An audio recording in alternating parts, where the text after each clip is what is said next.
Greetings to everyone who is watching this video. I am Almara Fatima Salas and I will be reporting about curriculum development and change. First of all, there are two concepts we need to identify, which is the curriculum and human life. Curriculum refers to all experiences that the students gain through classroom, workshops, playgrounds, and interaction with teachers. The curriculum throughout the school life touches on all aspects of the student's life and make a cohesive personality. Curriculum is more than just what the teacher taught the students. It is also about how they gain the learnings, the way we give them the activities in order for them to understand the lessons better, like making them do teamworks in order to understand the concepts better, and also applying how these concepts can be used into real life situations. Next, human life is changeable. With the advancement of science and technology, knowledge is spreading and society is changing. With that change, many changes are coming in the life and livelihood of the people, and the curriculum is also changing in keeping with it. We all know how drastically the changes happened when we were hit by the pandemic, and that is just one of the biggest change in the way we teach, in the way the students experience the learning process in our schools. And it just makes sense how curriculum also change according to how our life change. During the lockdown, we have to make certain that the students will be able to keep on learning despite the fact that they can't go to our classrooms and experience face-to-face discussions. Next, we have curriculum development and change. It is a learning process for teachers and their schools. This curriculum development and change can be personalized depending on how the teachers apply the concepts that they received. For example, we have this standards and competencies that we need to attain. So the teachers have the right to craft the curriculum in order to suit the needed concepts and competencies to achieve to their students. Because as we all know, different schools have different traditions, ways, and processes on how they handle teaching the learning process. And also, we have different students. Therefore, we need to adapt and change the curriculum in order to make the learning better. Next, a good understanding of change and a clear conception of the curriculum are necessary conditions for improved implementation of the new curriculum in practice. There are competencies that may not be applicable to everyone. So we need to know what exact change do we have to make in order to suit this curriculum to our students. According to Pase Salberg, learning about educational change and its key features should become integral elements of any serious curriculum reform process. So, the educational change should always consider what is the key features that we need to implement, because if we don't have these key features, there will be no direction to which we can develop and change our curriculum. Next, much of the pandemic much of the academic discussion is concerned with the changes in teaching culture and philosophy that accompany a wholesale move away from a traditional subject-based knowledge center and teacher-focused approaches. When institutions turn to alternative student-based competence competence centered, learner focused approaches that stress the educator's role as a, a facilitator of learning rather than a transmitter of knowledge. This is by Huba and Fred 2000, Jones 2002, Merton, Clark, Richardson, and Freud 2001. So, there are definitely great changes from the traditional approaches to the alternative approaches. But um, the development and change that we make can also be different in which we apply it and do the changes, because as we all know, depending on the teacher, one may prefer traditional approaches and others may prefer alternative approaches more.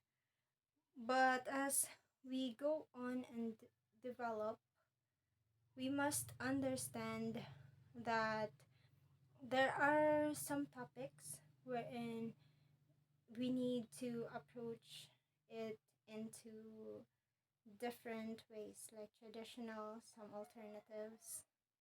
So, yeah, the development and changes truly differs on how we apply it as the educator. But as we all know, um, the educator's role is merely more focused on facilitating the learning of the students rather than transmitting the knowledge. So, next, there are types of curriculum development and change. According to McNeil 2009, since she identified this several types of curriculum change according to its complexity. First one is substitution. It occurs when a new element substitutes the other which is already present, such as teachers are required to substitute a new textbook for an old one. Undoubtedly, this kind of change is the easiest to do by teachers, and in fact, it is the most common type of change that occurs in school.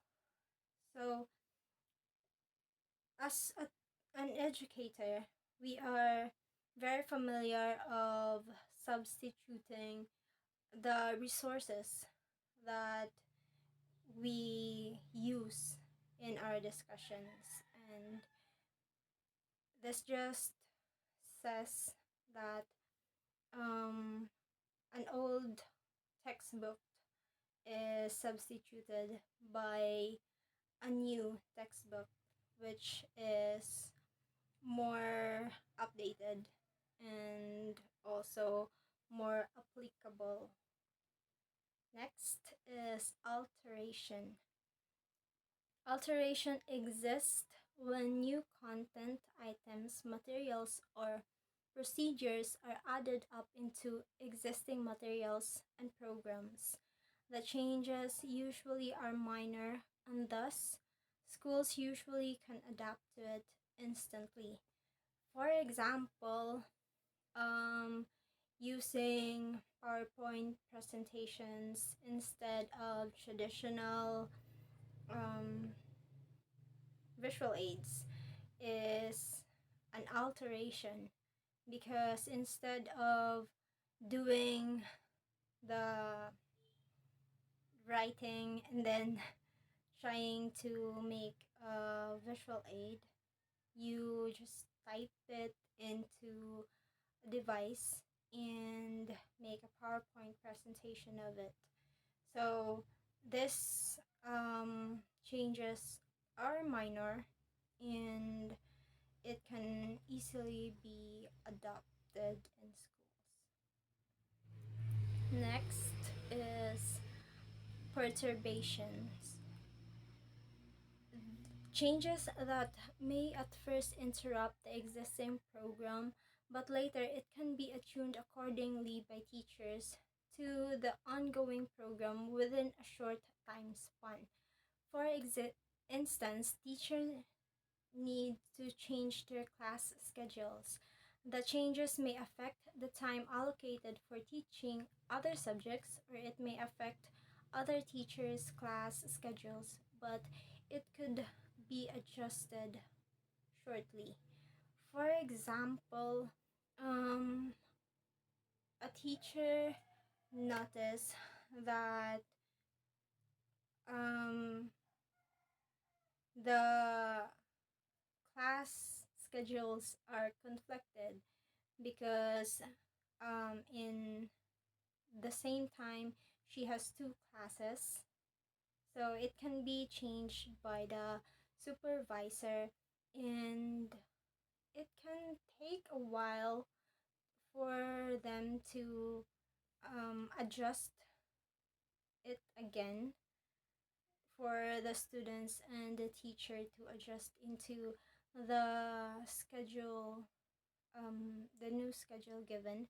But it can be adjust it can be accommodated in a short time span. Next is restructuring. It occurs when the changes modify the whole school system, such as the schools introduce a new curriculum to their teachers and pupils. The changes demand the teachers adapt new concepts of teaching role, new curriculum content, and new textbooks. Restructuring definitely happened to almost all schools during the hit of the pandemic, because from the face-to-face classes, we are made to adapt into modular, blended, or online classes, because there is the changes that we can't really control, especially when there was no vaccine and we were uncertain of everything that's happening. Because of the situation, we were made to restructure our whole school system, and we tried to adopt other modalities in order to make sure that the students are still learning despite the trying times of the pandemic. So we were made to adapt into another teaching roles, such as um, online classes, handling, and also making modules. And so So there are also a lot of new resources that we adopted, such as using online classes, applications, and other means of assessment, such as video makings of the students. Next, we have value orientation. Changes take place when teachers or school staff are sought to adopt the new fundamental philosophies or curriculum orientations. The changes could occur if only they are willing to accept the new values. Otherwise, the changes will be short lived. Identify the following curriculum change: introduction to a whole new degree program or specialized stream at the undergraduate level, introduction of a whole new coursework degree program at the postgraduate level, introduction of a new subject or deletion of an existing subject, change to or within a first year or other core subject, such as a change to the first language taught to the undergraduates, students, change to or within an elective subject, such as a change in the choice of AI language used in the third year subject. So this value orientation is observed during our adaptation to mother tongue in elementary level. So we were made to, elementary teachers are made to teach students using mother tongue, and it can also be observed when we implemented senior high school. So there are subjects in college that are also taught in the senior high school level. So there is that changes, and those changes belongs to the value orientations. Next is the importance of curriculum change. The first is the advancement of knowledge. Knowledge is constantly changing. Knowledge is constantly being improved. A lot of theory is now being discovered that would not have been acknowledged in the past. Students should have an idea about this new information. So, with this improvement in knowledge comes a need to change the curriculum. This advancement of knowledge is mostly observed in the internet. So we are getting a lot of new information, especially because it is faster to transmit a lot of information in the internet in a short span of time. And there are so many ways for us to learn. There is audiobooks, there's videos, there are readable contents. So in all of this advancement of knowledge, the most crucial part is making sure that the knowledge that we are gaining is actually true and reliable, since as it is mentioned, there are a lot of theories that are now being discovered that would not have been acknowledged in the past.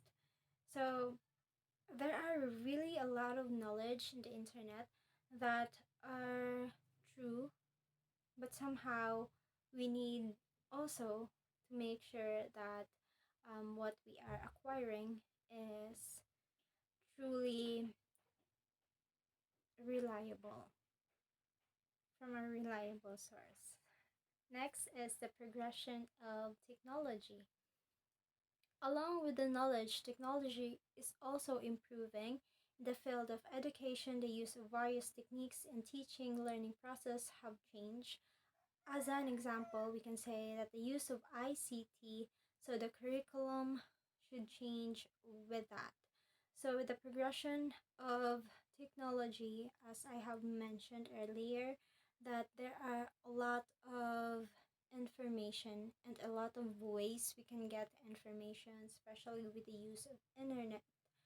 And we can apply it to our curriculum. For example, if we have listening activities, we can use audiobooks for that. And also with the concepts that needs visuals, we can use videos or movies that we can um, let our students access. There are also learning applications which we can use, and it gives quizzes and assessments. So yeah, with this progression of technology, we need to adapt in order to make sure that the curriculum we have are developed and changing towards the betterment of the acquisition of knowledge of our students. The changing needs, interests, and abilities of learners. There's a huge difference between the needs of the learners of the present 21st century and the needs of the students of the past. Similarly, their interests, abilities have changed. As at present, it is necessary to know computer knowledge, so it has become essential to have computer knowledge in the curriculum, which is not so important before. So the needs of our learners are changing, especially their interest. There is lesser attention span for almost everyone now, especially those who are using social media often. So we need to cater the needs of the students. For example, since we know that they have short attention span, we need to have interventions which they are interested in. And the abilities of learners are also changing. They are more technology based. So we need to make a way to integrate these technological abilities that our learners have to apply it to our curriculum so that they will be more engaged in the teaching and learning process. The fourth one is the reconstruct curriculum according to the teaching methods. There's a typo. At present, the teaching method is child centered. Education is given the highest importance to the child. At present, a variety of new teaching methods are used, like collaborative learning, spaced learning, flipped classroom, self learning, crossover learning, etc. The curriculum is changed according to the teaching in these methods. That is also one of the reasons for the change in the curriculum. So, depending on the teaching methods that are used, the curriculum must be reconstructed, because if we use the same curriculum into an alternative m- methods, or more advanced methods, it will not be applicable.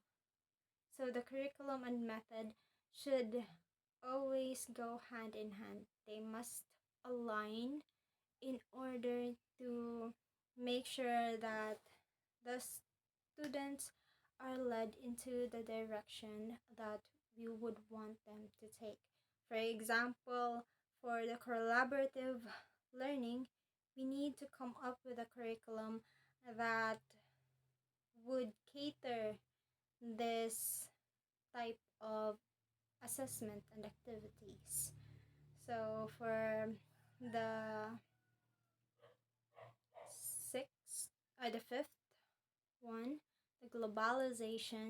Globalization is a process of interaction and integration among people, companies, and government worldwide. It in this way, there is an opportunity to see exactly how the curriculum is taught in different countries. Then we can compare them in our interest, and if they are more useful after making comparisons like this, we can use them. In this way, the curriculum can be changed.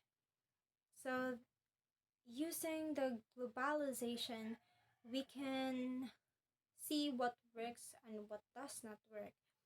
And from the knowledge that we have from other countries' methods, we can also apply it into our own educational system. The sixth one is a curriculum research. Curriculum research is done to improve the curriculum. As a result of this research, many new outcomes are being discovered. The curriculum needs to be redesigned based on all these research outcomes. So, based on the research outcomes, we can figure out what problems can be solved and how we can solve them. For the conclusion, a good understanding of change and a clear conception of the curriculum are necessary conditions for the improved implementation of the new curriculum into practice. Furthermore, as the conception of the learning is becoming more studied and considered as an important factor changing education, exploring and rethinking what learning deserves more in the future curriculum development efforts. So, we need to know what are the factors that are changing the educational system. And by exploring and rethinking what learning needs more attention, we can make sure that the development efforts that we are making are actually beneficial to the teaching and learning process. The curriculum is always changing. Curriculum changes are helping modern education become more advanced and appropriate. This requires a more comprehensive understanding of curriculum change. So, as the life that we have are changing, as we become more advanced in technology, curriculum should also keep up with the lifestyle that we are having, so that it would be more appropriate and our students are going to take in the knowledge better. And these are my references. I'd like to thank you all for listening. Till next time.